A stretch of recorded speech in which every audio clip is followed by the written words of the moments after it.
joyful play, purposeful work, rugged outdoor living, our camps and conservation efforts teach timeless skills, and kindle the spirit within.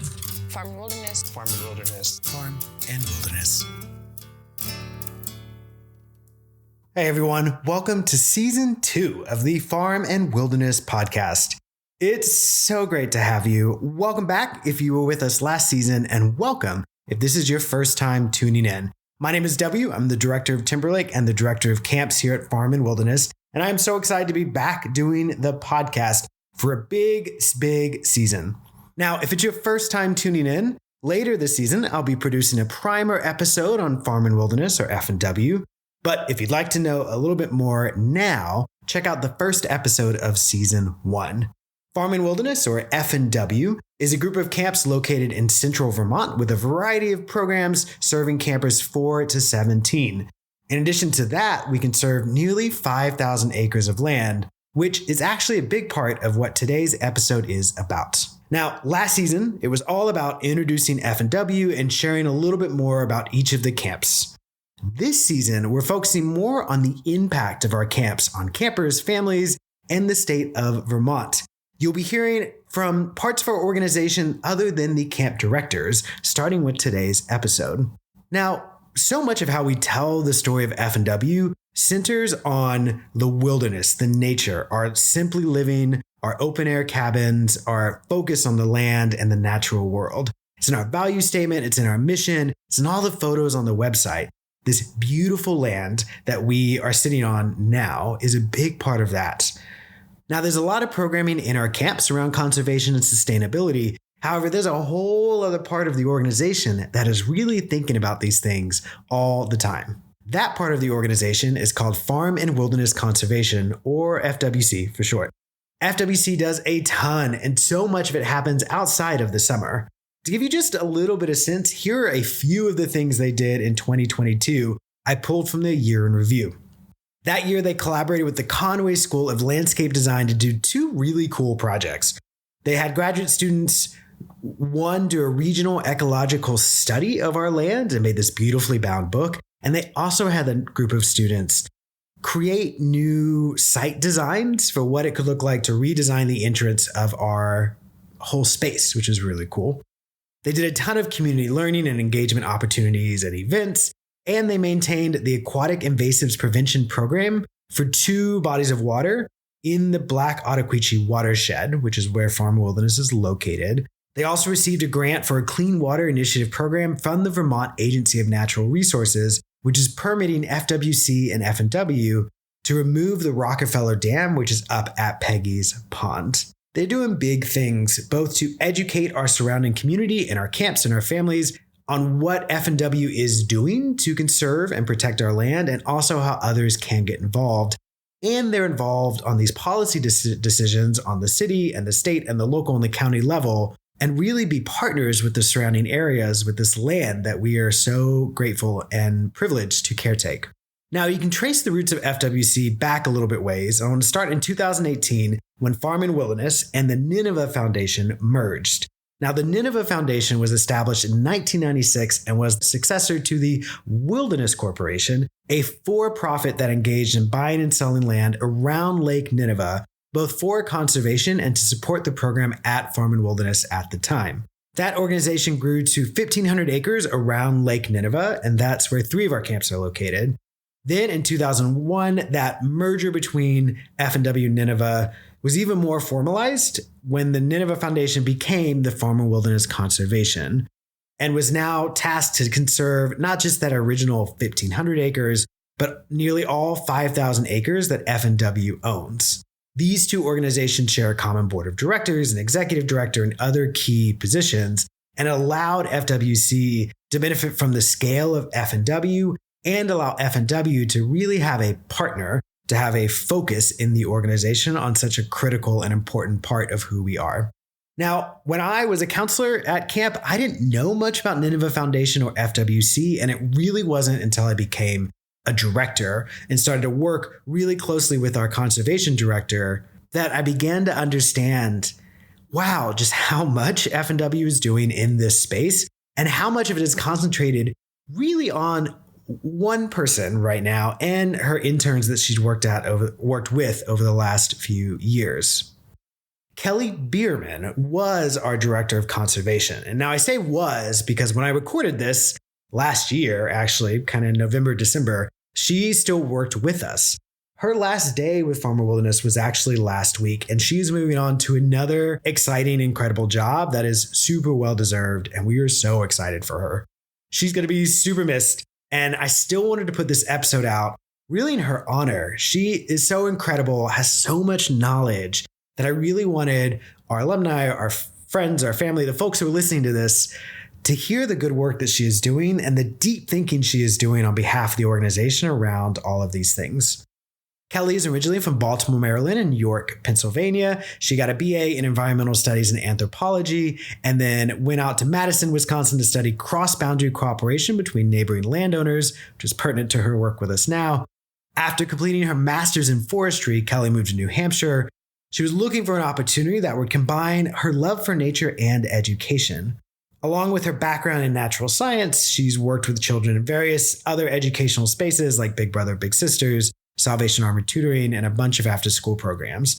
When she finally came to us, she worked in our admissions office for a while and then became our first conservation director with the merging of Farm and Wilderness and the Nineveh Foundation and the creation of FWC.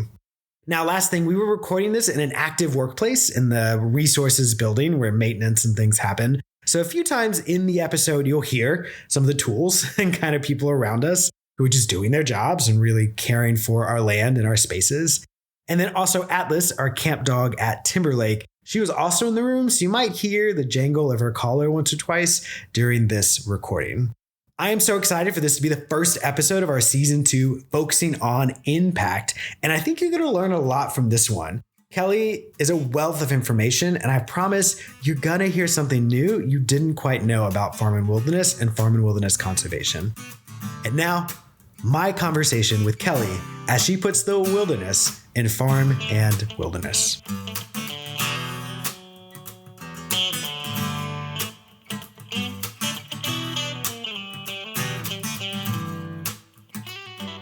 So I'm really excited to be sitting with you today. And most people who listen to our podcast are very familiar with Farm and Wilderness and the camps. And many are probably less familiar with the fact that that is not the only thing that F&W does. We have this whole other thing that's pretty big, pretty emergent, pretty awesome. Mm-hmm. And so I'm excited for you to introduce yourself. What is your role and what is Farm and Wilderness conservation? Ooh, thank you, W. Yeah, so I'm Kelly Beerman. I'm the conservation director for Farm and Wilderness Conservation and Farm and Wilderness because they're both sibling affiliated partner organizations and they work closely together. And yeah, so conservation has really been a part of Farm and Wilderness and the camps since its inception in 1939. But we're really taking a more focused look at that with the development of Farm and Wilderness conservation and what does it actually mean to play in the area of conservation with everything else going on in the state of Vermont, with climate change, with resiliency on the landscape, with watershed health. So all of these things are kind of emergent across the world, across the state, across the country. And so our responsibility as a large landowner in a state is to kind of think how do we do more than we can in addition to all of our camp programming, because we do own so much land around the camps. And so what is our responsibility and how do we go forward with that, with our values and everything else that we do? So I think that was really good framing. And there are a few things I do want to come back to. I think you started off with this FWC is different and it's not a Farm and Wilderness. And I do want to come back to that. Mm-hmm. But I do want to start. You talked about Farm and Wilderness being a pretty big landowner, which we are. And that is just a part of what you do. And so could you give some basics? What is FWC doing? What are maybe some of the buckets of work? Just what are y'all doing? As a large landowner, there are really 3 big buckets of work for Farm and Wilderness conservation. And then under those 3 buckets, there are all these little sub buckets. So the 3 big buckets are sustainable forest management, watershed health and water quality protection, and then community engagement. So you can think of it as land, water, and people. Generally, it's a very large summary of it. But underneath that, there's a lot of interconnected work. All of those, like if you took all three of those and layered them on top of each other, they're all related in some way. And they have a lens and a connection that are just interwoven and you can't like separate them. So like we need healthy forests because it contributes to healthy water. And we want people to come out and enjoy both of those things through recreation, through education, our camps. And so it's all connected, but we kind of talk about our work in those kind of three big buckets. Let's dive into those buckets. Mm-hmm. Let's start with that first one. So sustainable forest management. So what is that?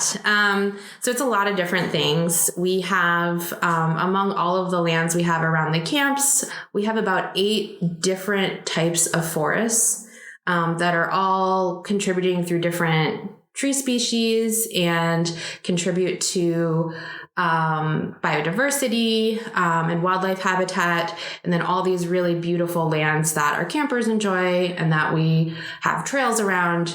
And our management is through myself, our licensed forester, Silas Roberts, who's been forester for us since 1996, wow, I believe.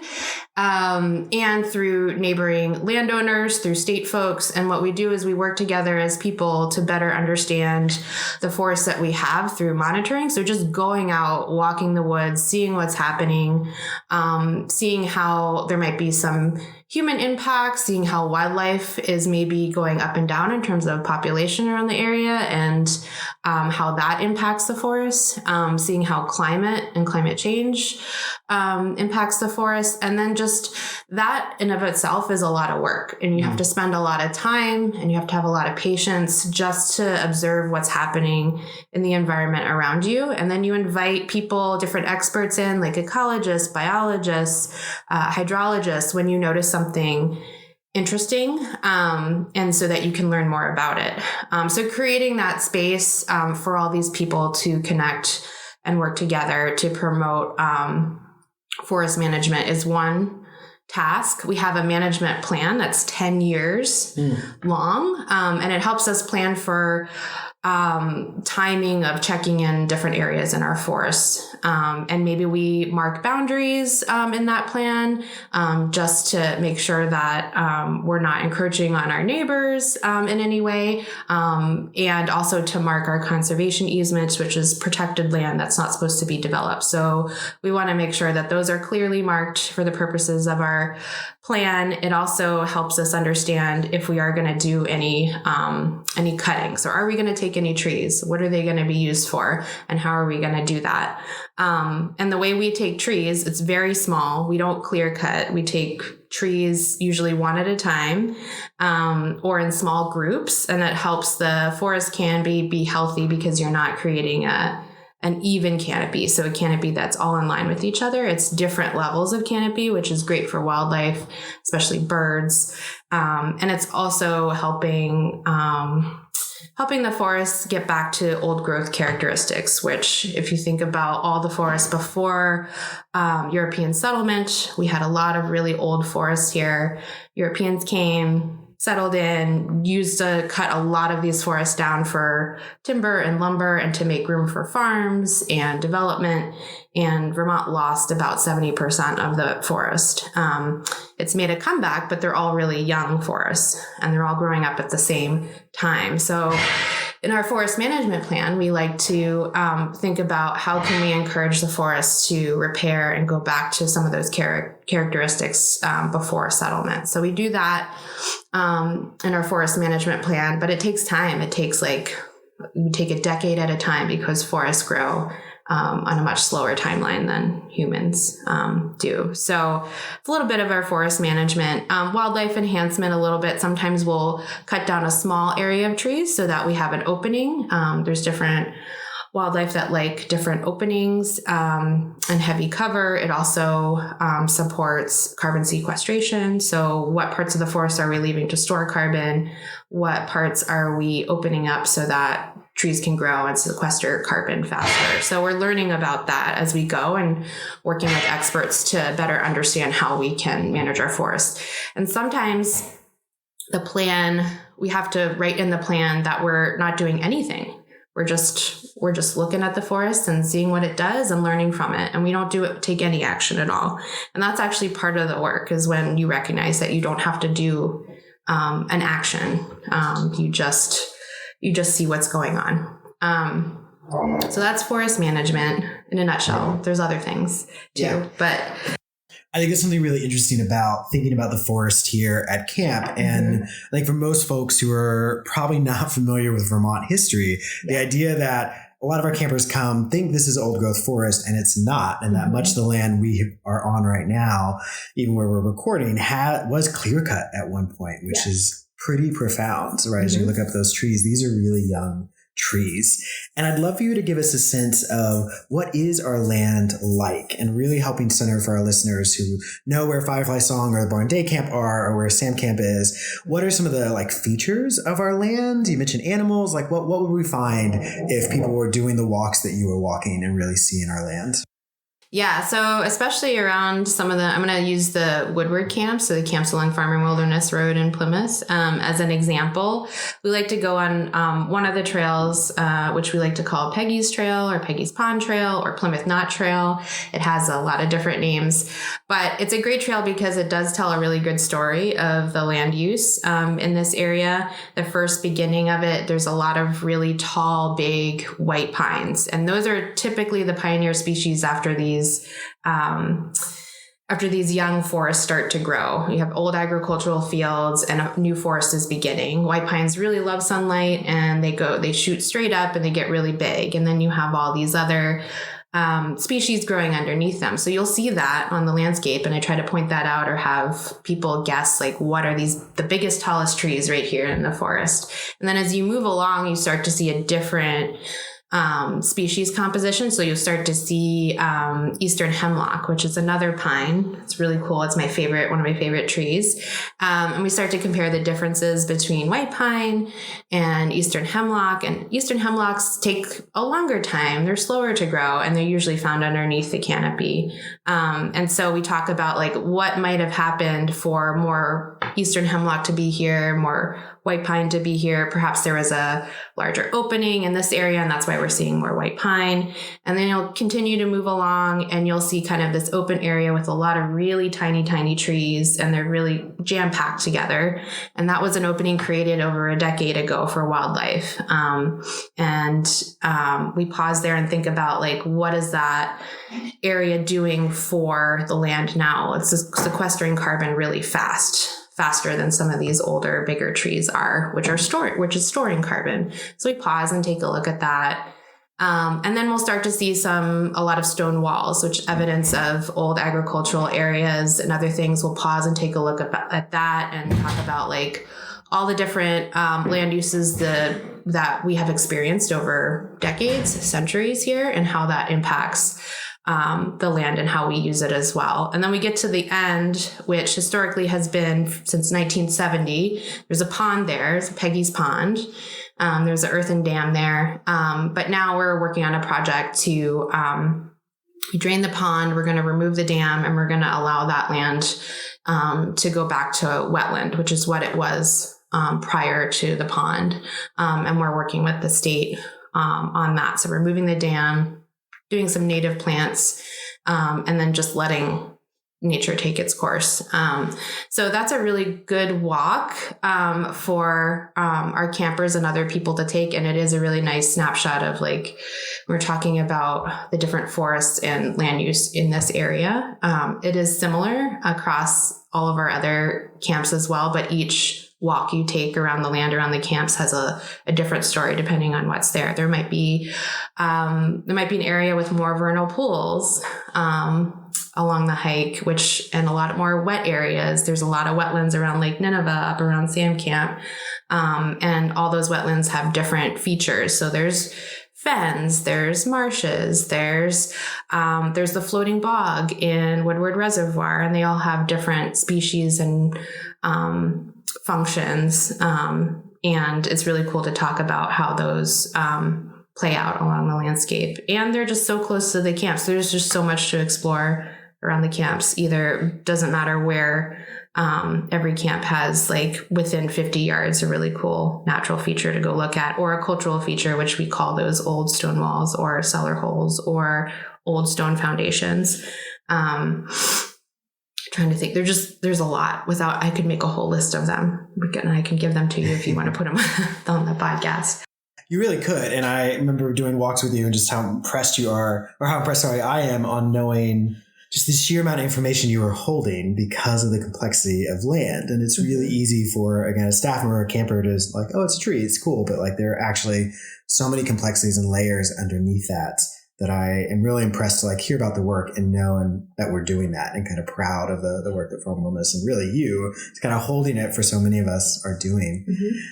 Before we go to water, I do want to stick on this complexity of land. And you'd mentioned a little bit around kind of landowners and things like that. So I'd love to hear a little bit about both how much land are we talking about the Farm Wilderness has, and what are some of the work you do to work with area landowners, the state, things like that, that really complex web that you are a part of on behalf of Farm Wilderness and the land that we're caretaking to make sure that we are good neighbors.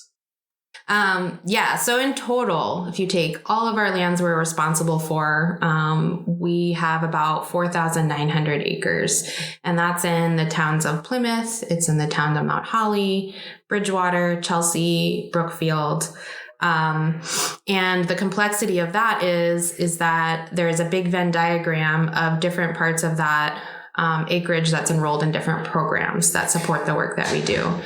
So a portion of that, I think close to 4,000 acres, is under conservation easement in Forest Legacy. So there's 6 Forest Legacy conservation easements. And basically what that means is that those easements protect those blocks of land from ever being developed. And that was a core goal in the history and development of farm and wilderness conservation. The history goes back 30s, 1950s, when there was a lot of development and land being sold off. A lot of agriculture was changing. A lot of farms were being sold off. Killington ski resorts were starting to become popular in 1950s. Through that development, there was a lot of opportunities to purchase land in order to keep it from being developed into condominiums for the ski areas. And so that was an opportunity that past folks of this organization took. They were able to purchase this land and then eventually in the 90s and early 2000s participate in this Forest Legacy program, which is this federally funded state program. And the purpose of it is to protect large forest blocks and keep it forested, keep it from being developed, and to protect wildlife habitat, particularly in areas of the Green Mountain and within wildlife corridors. That's not all of our land. A majority of it is in conservation easement. And we work with the state of Vermont on making sure those easements are being kept, monitoring them, making sure that there is open public access for low impact recreation. And so that means hiking, wildlife watching, hunting is available and open to the members of the public, and that we don't have issues with ATVs driving all over those parcels. And as a responsible landowner, we do our best to make sure we put the proper signage up, that we give people the right information about how to access these parcels, and that they are conserved, and the importance of having them within this development and wildlife corridor.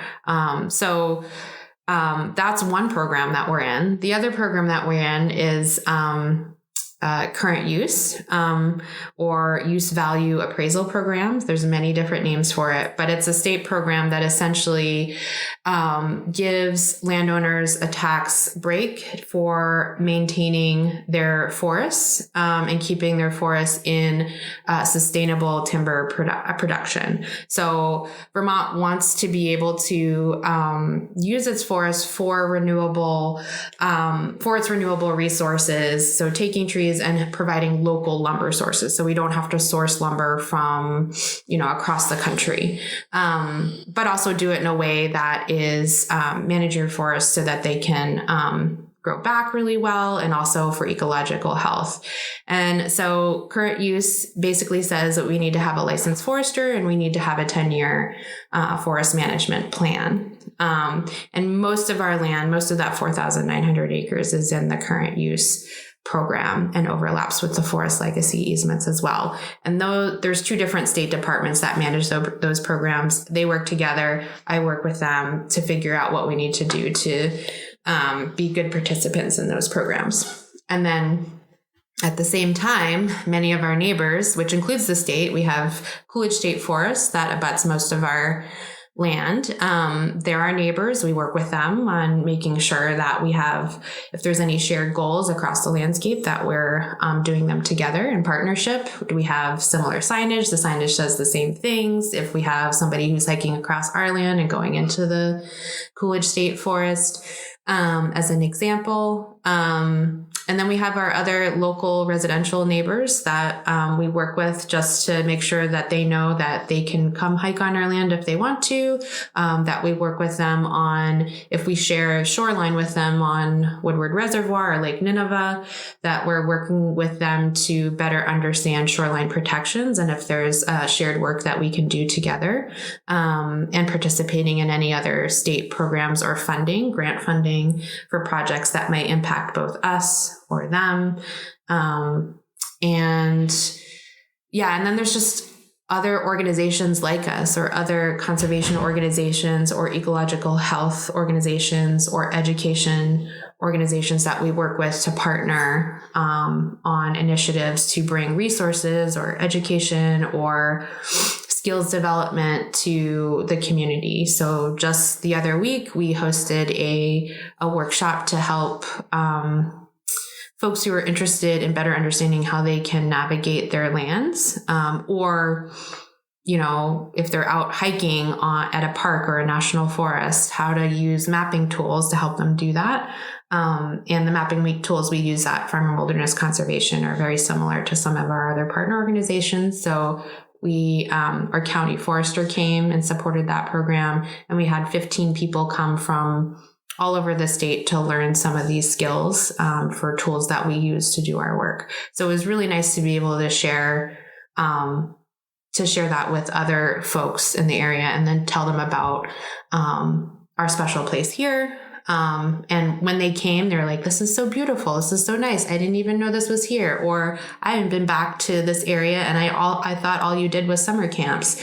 And here you are, you're doing all this great work for the land and sharing with people these different opportunities. So it's just a little bit about what we do with other people, other organizations in the state. But I think there's a lot of possibilities and opportunities for the future that I'm really excited about. So I think it's really profound how I hear you talk about the interactions with all these different stakeholders, right? It really is us as an organization, institution, a summer camp, a conservation organization, the state, the federal government, our neighbors, all of these things. And the word that comes to mind is interdependence. And that on a camp level, we talk about that all the time, right? It is in the ethos of our camps, but you are really expanding that to imagine our interdependence with just the wider community, I think, in a really profound way. And that I, as a director, and the other directors aren't thinking in that way in the same way. I'm excited for us to start thinking of that in kind of those ways. And we've sort of talked about those things,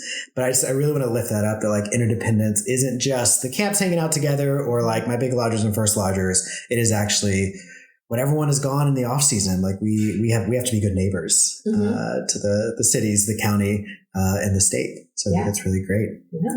Speaking of interdependence, let's talk about water a little bit. Oh, yeah. This is my favorite topic to talk about, especially as we're talking about the interdependence of camps, because I'm trying to get folks to think about, we have our Woodward Reservoir, right? And we have the shoreline and about 4 camps along that shoreline. And then we have Lake Nineveh, Sam Camp is up there, Flying Cloud's up there, Red Spruce Grove, all of our neighbors up there. So we have these 2 water bodies that we talk a lot about. So what I'm trying to do is for myself and for when I talk about water and water resources in our backyard, let's talk about the watershed. So let's expand our lens outward from those two water bodies and think about how all the water on the land that we use is connected. Where does it go? And what are the things that we need to do to protect water quality so we can continue to have clean water to drink or recreate in. And so when I'm really trying hard when I go visit camps and we're doing anything water related, if we're out on doing a canoe trip, or if we're just going to go to the shoreline and have a chat, or we're going to talk about aquatic plants, anything, I try to bring in the concept of what watershed are we a part of? What river does Woodward connect to? And where does that river go?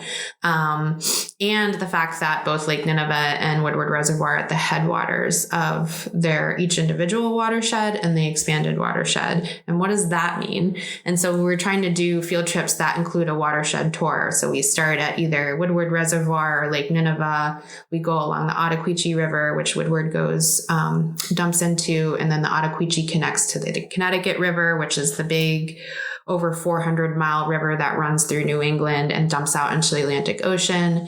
And then from the Connecticut River, we come back along the Black River, which is connected to Lake Nineveh. And so I try to get everybody to think about a little more broadly, like, yeah, this lake is really cool. We love to swim in it. We love to kayak. We love to canoe in it. It's beautiful. And when we're out here, let's think about, like, as you're contemplating and, think about the broader aspect of water in the landscape. And then you start to think about, well, where does this small stream go as you're going for a hike? Does it go into Woodward? Does it go connect somewhere else? And then you think about, like, oh, maybe we shouldn't build our shelter here or have a fire so close to the river because it may impact the water. Let's move it back. Let's create some buffer around our waters. And then you start to think about, ooh, this shoreline is starting to erode into the lake or the reservoir. What can we do to help it? Maybe we can move some of our buildings around. Maybe we can divert some of our roads so things aren't washing into the water as easily. So I think just...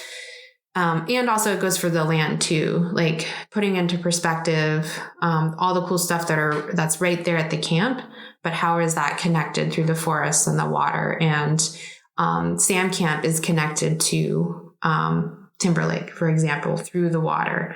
And so that's really cool to think about that and the interconnectedness of all of that. And then, of course, then you bring in the people with that and how that plays together. It's a really powerful thing. And it's a really powerful thing for especially children to think about that in the face of climate change and how all of this is connected. So to me, that's the most important thing, is to get kids thinking about, like, yeah, this is a really cool plant. Yeah, this is a really cool lake. And how is this connected to, maybe my home that it's states away, right? And it is, eventually it is, if you think about all those links. So the place that they're here at summer is their home, and also it's connected to their home wherever they are. And I think about that a lot when I go out into the woods as well and onto the lake, and it's really cool. What do those conversations look like with our kiddos? I'm so curious the difference between our youngest babies at the BDC and the middle schoolers at TL and the high schoolers there at Tamarack Farm. How do you talk to them about that? What are the events you do with them during the summer? What does that look like? Yeah, I think, and I also try to do it in a way doesn't feel like school, right? Like you start to bring in different terms like watershed and other things. These are things that they are learning about in school as well. And so I try to put myself in a place like, what would I want to do in order to experience this and learn this, but also have a lot of fun and also just see things maybe I don't get the opportunity to see all the time when I'm at home. And so sometimes there's some kids who are just really into it. They want to show you all the information they know about the plant or the forest or the watershed, and other kids are just like, I don't want to do this. Is like school. I don't want to do this. So you're trying to find a happy medium where the kids who are really excited about it and want to tell you everything they know about it, and then also want to absorb all that information, facts, stats, all of this, the Latin name for the plant. Then also make it an environment for those other kids who just, that's not their thing. What they want to do is experience the outdoors. They want to have a fun adventure. But there's also an opportunity for them to learn at the same level as the other kids who are very detail oriented. So that's why I really love, doing the watershed tour, for example, because it is an experience where we get to traverse the landscape, see all these different water bodies, see how they're connected. But then we go to these really cool swimming holes, which is just so fun in the summer to experience. And each swimming hole has its own unique characteristic. And they have fun at the swimming hole at the Quechee Gorge, which is on the Ottaquechee. And all I need them to know is that the Ottaquechee is connected to Woodward Reservoir. And then they can go and jump off rocks and go into the river and try to swim against the current. And that type of experience for them, they can connect that with when they're back here at camp and they're swimming in Woodward, they're like, oh, Woodward is connected to the Ottaquechee. And I know that because I had a blast swimming at that swimming hole. And then we went all the way to the Connecticut and we swam in this massive river that dumps into the Atlantic Ocean. So trying to cultivate experiences like that where they can make those connections is really my goal. I'm not really there to tell them all these technical terms about the watershed, riparian buffers, and all of this other stuff. That's really cool to me. And then maybe really cool to some of the kids at camp. But using this as a way to create these experiences for campers and for everybody else that we talk to and a neighbor with is my goal. So I think that's really great. And I'm excited for the work that the directors will be doing with you to further integrate these concepts, because it really is a natural kind of evolution and connection to the work we're doing in the camps, because it's focused on experiential learning. You were splashing in the water as we were talking about it. We are not just at a desk looking at maps together. Right. So you said there's one more bucket, and we've already it's been sprinkled in, right? All of this is so connected. But that community engagement piece, tell me more about that. And I have seen so many really cool things emerging from kind of your corner of the organization on this. So I'm excited for you to share. What are you doing with community engagement? Yeah, so that can mean, community engagement means a lot of things. And I think a lot of people gravitate you work with the summer camps. Yes, that is one of the things. And it's really exciting. And we're developing that, like you said, in partnership with the directors and where we want to take our programming. But also we need to develop relationships with our neighbors that are just right across the way from us, figuring out what are their goals for how they want to live on the land and care for the land. Do we share any of those goals? How can we support each other in that shared overlapping thought process, and then our partners in maybe some other schools. So like Castleton University, I've talked with faculty from there and thinking about how can our land support the learning that their students do. And we've already engaged in a couple different projects with them. One is the mapping of our sugar bush, which is sandwiched right between Timberlake and Tamarack Farm. And that was a really great experience for two recent graduates there. And then thinking about how can we inform people about all the cool natural features and public access that our lands support. A lot of folks come to me and says, I didn't even... Are we waiting for that to be done? Yeah. It was a great experience with Castleton. Yeah. And then talking with just local folks in the community or people that come up to visit Vermont, just letting them know that we do have really great trails and forested areas that they have access to. They can go out and enjoy year round, and all these special natural features that they can observe and they can have the opportunity to develop a relationship with the lands that we have here. So part of that will be like hosting hikes that people can come to, especially hikes that people of all levels and experiences can enjoy.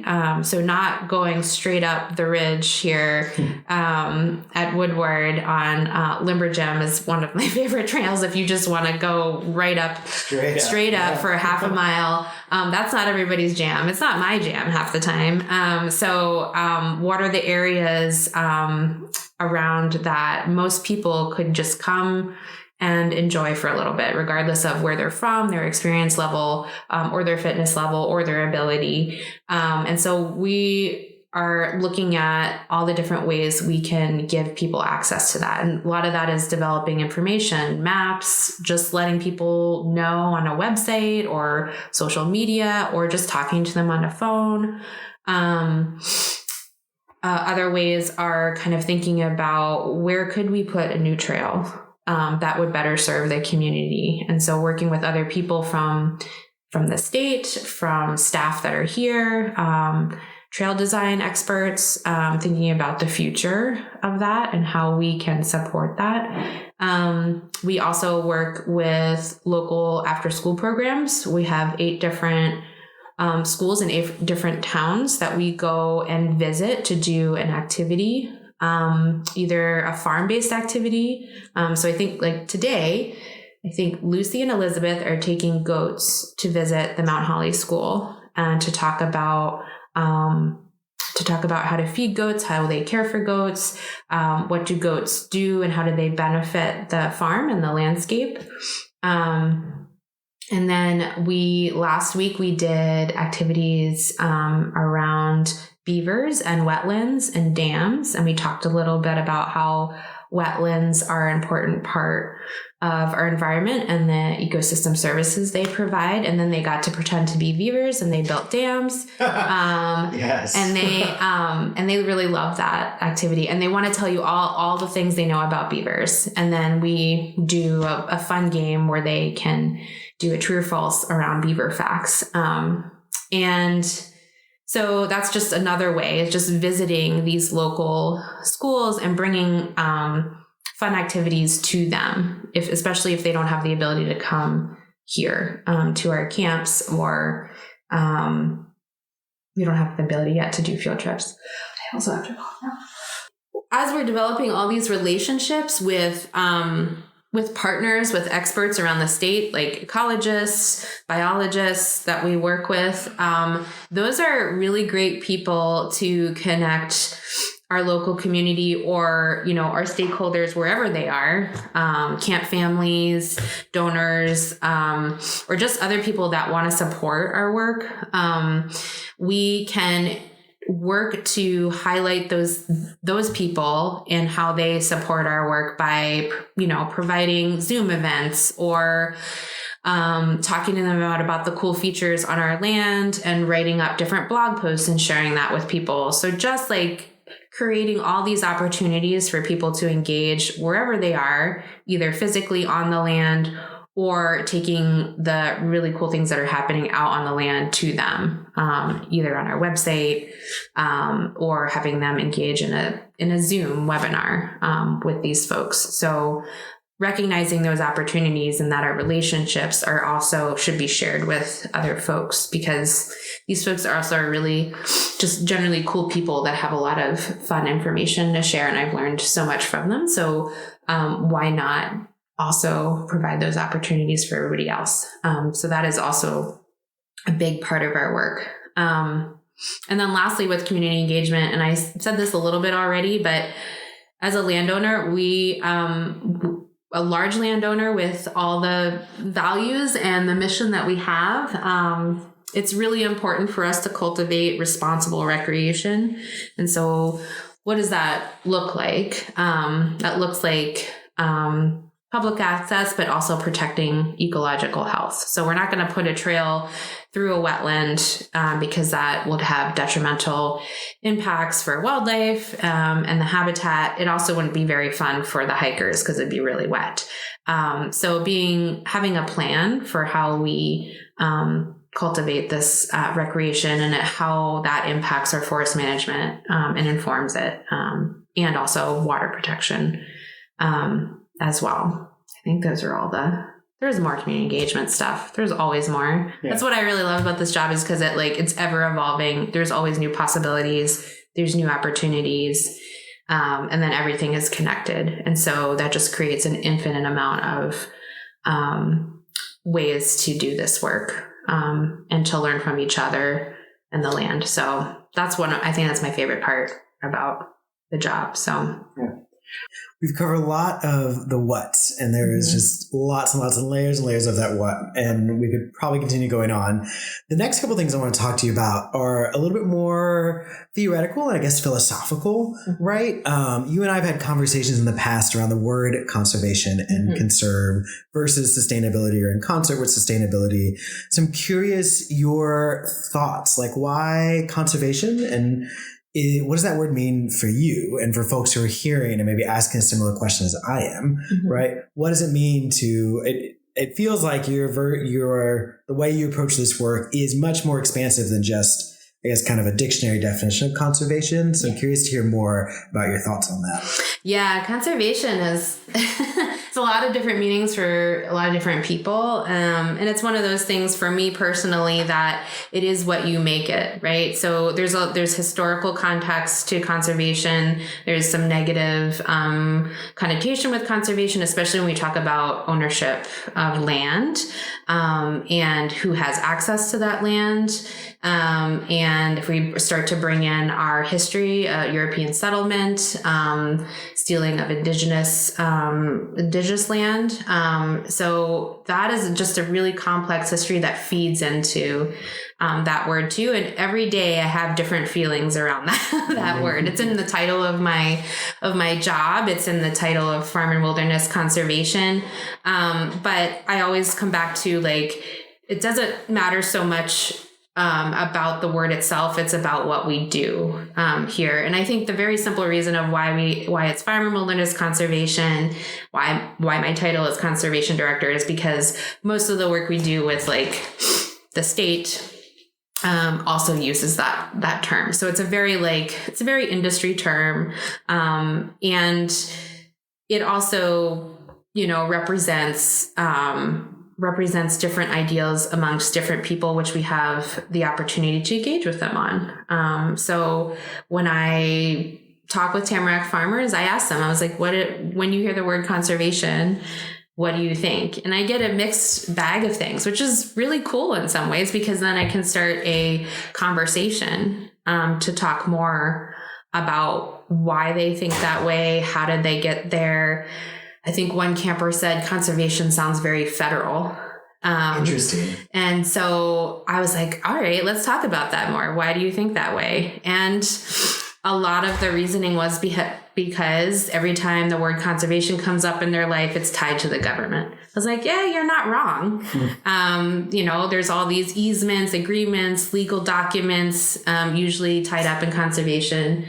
And then we talk about, but then we also have a lot of really great programs and grants that support open public access recreation for a lot of different people. That's part of conservation. Another part of conservation are all these ecologists and biologists working to understand and perform research so that we can better understand our natural world and also prepare for climate change and how we can have resiliency if we have more flooding in the future. How are we gonna face that, and how are we gonna make any changes that we need to protect our infrastructure, but also protect ecological health around that infrastructure, and what can we do to mitigate flooding in the future. So one example of that is the state and us, Farm and Wilderness Conservation, we're working to restore some wetland areas. Wetland areas are really great to absorb water, filter water, and help mitigate flooding in the future. So all of that is put into the field of conservation, and people use different words to describe it. But to me, conservation is a ever evolving thing. And that because it does mean different things to different people, what a beautiful thing to start a conversation and get people talking about their perspectives and how that folds into it, because there's no way that conservation is just one thing, especially when we're facing climate change. Yeah, it's a complicated question. I think you'll get a different answer from me depending on the day. But I think we'll just go with the fact that it does mean a lot of things to a lot of people, including me. And all the work that we do, then it just folds in beautifully, for that reason. So, but on paper, conservation, we have conservation easements, and therefore. I mean, I really appreciate your nuanced and expansive kind of thoughts on that. And the fact that there's a different answer for me every day, to me really points to, I think, the health and vitality of the work that we are doing, right? That we are not an organization that is stuck in the mud, so to say, right? Like, it is something that, what is our role in this? Why are we doing this? And what does it mean to be doing this work is still evolving as we as an organization and people continue to evolve and get better and more thoughtful around these things. So in a moment, I want to get to like you and why you're doing this work. But before we get to the why for you, I'm curious just to hear, why should we be doing this work at Farm and Wilderness, right? It's really easy to say, we are just a summer camp, we do fun things, cool, and we happen to have a bunch of land, cool, that we could just be hanging out on. Why is the organization you and I work for in such a great place to be doing this work? Why should we be thinking about this work? Just why Farm and Wilderness in this great work? Yeah, I mean, let's start with the connection with the camps, right? So we are growing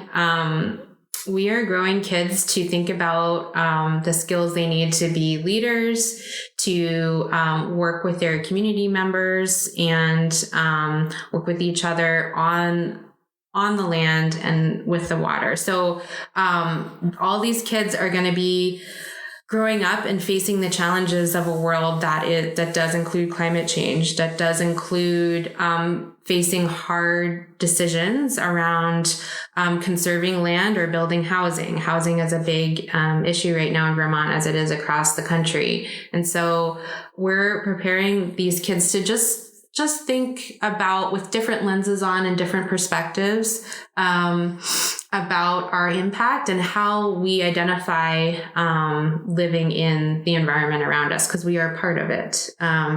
So the camps offer a really great opportunity to create that really strong connection, and to just explore this special place, and also for them to think about, like, when they go home, how do they take those skills and those conversations and the experiences from here, and how do they develop that at home? And you think about all the kids that come to camp here, hundreds of kids. And the impact of that is, when you really think about it, is huge. And these kids are going to grow up, and they're going to do a lot of different jobs, and they're going to work in a lot of different areas, and they're going to volunteer, they're going to have their own kids, like all of these things. And the skills and experiences they have here are going to show up in different pieces of their lives. So I think that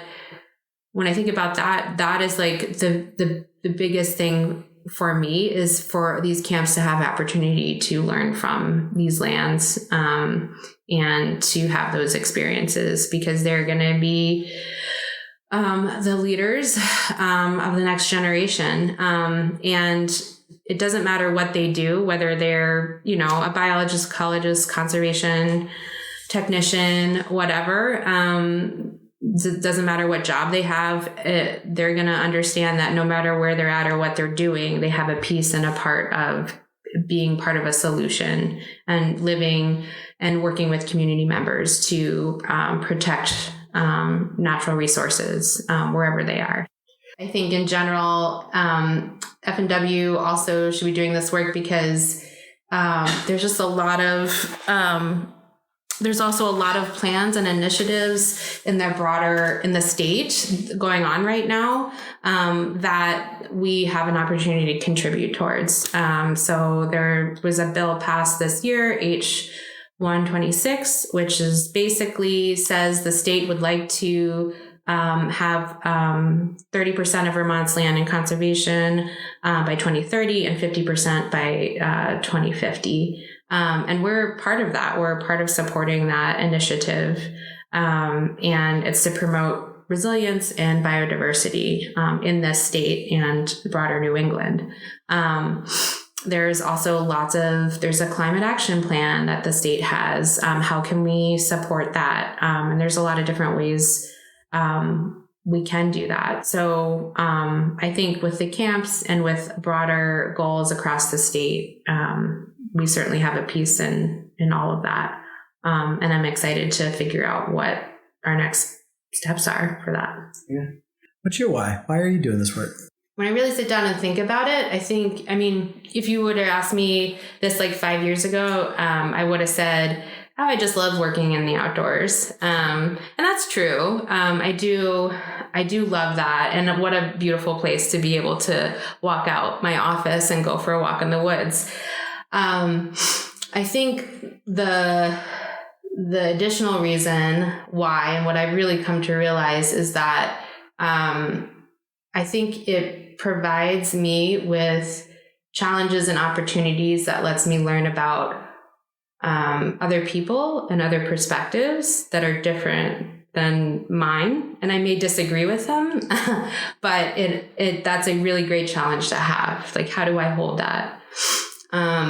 So I've met so many different peoples with all kinds of expertise. I've learned so much from them, which is a really awesome thing for me. And then at the same time, I have the opportunity to share what I've learned what I've learned from them with other people in a lot of different ways. So it just provides a lot of variety and a really like awesome challenges that feel really satisfactory to tackle.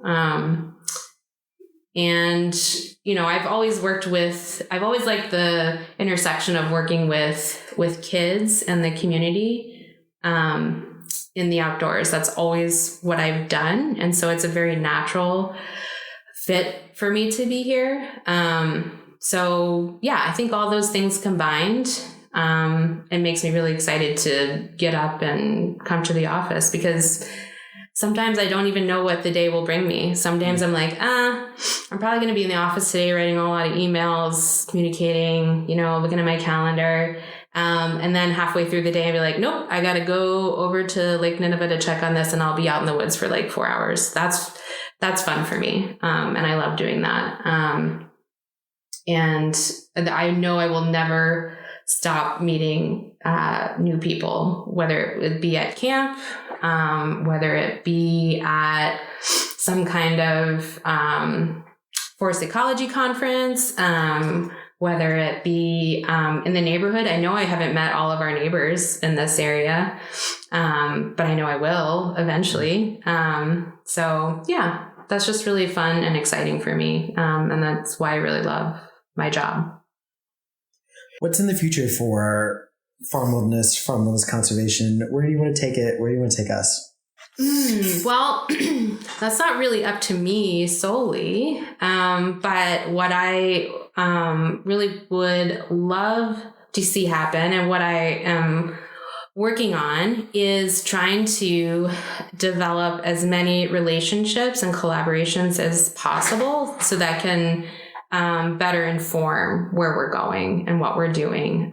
So that's currently what I'm focused on a lot right now, is just reaching out to other organizations, seeing what their goals are, how they match up, and what we could do together, whether that be support a workshop that we can open up to the community, or talking with Colleen, our farm director, about after school programming, or maybe hosting a story time with a hike for the local community, or working with our county and state foresters on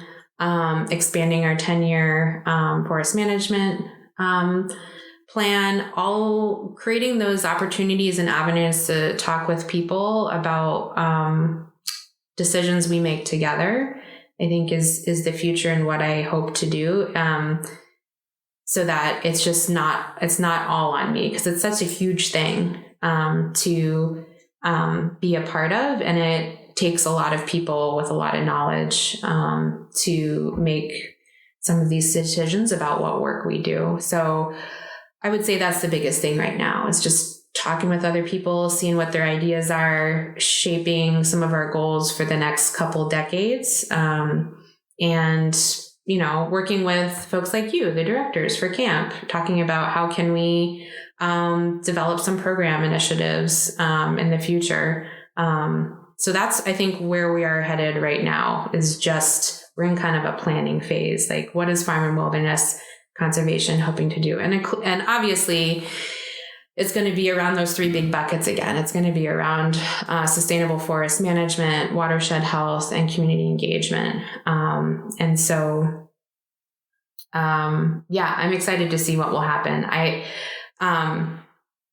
Sometimes I get impatient, because I'm just like, I just want to have a speaker series, 10 people long. And I want to be able to take the campers to all the field trips, to all the really cool places around. And I have to slow down and say, no, you alone can't do that. So then how are you going to support other people and share with them all the cool stuff that is possible in the future? And so relationship building is a thing that's happening right now, for sure. All that sounds amazing. I'm excited for the work to continue. Are there other things we haven't covered that you want to make sure that folks know or are thinking about around this work?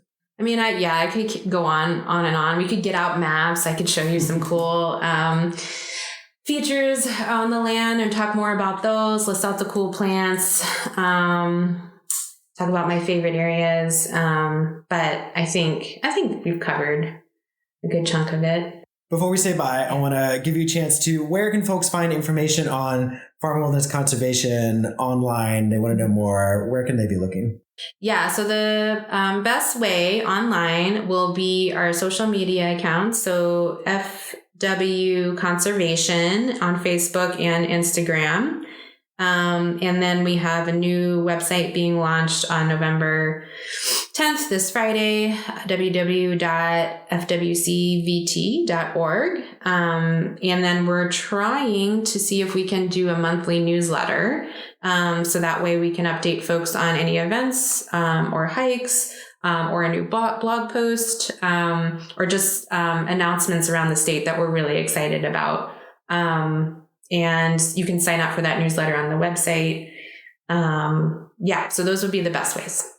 Amazing. Congrats on the new website. That is a big lift. And the directors were actually just talking about that we learned things from your Instagram. We were talking about birds actually this weekend a lot, and things that we've learned from your Instagram. Kelly, it has been amazing. I really appreciate you taking some time to chat with me, and good luck with the rest of the off season. Thanks, W. Thanks for having me. This has been great. That was my conversation with Kelly, the incredible former conservation director. We'll miss her and wish her all the best in her next job. If you'd like to register for camp, apply for a job at, or just learn more, check out farmandwilderness.org. We are also on YouTube, where you'll find staff talking about the experience and many, many more videos. You'll also find us on Instagram and TikTok, where we're featuring staff testimonials. And be sure to go ahead and Google Farm and Wilderness Conservation and check out everything they have. Thanks to our guest, Kelly. Music by Emmett Powers, recording and editing done by myself, and thanks to everyone at Farm and Wilderness who helped make our summers possible. Now, our camp vocabulary word for this episode comes from a place near our Camp Firefly song, and that's Peggy's Pond.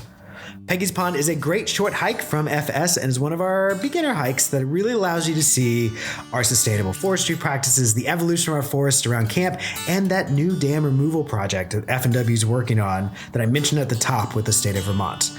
We send campers there all the time, and right now we joke it's more like Peggy's Crater. There's no water as it awaits this restoration project back into wetlands. And with that, remember y'all, camp magic is real. Until next time.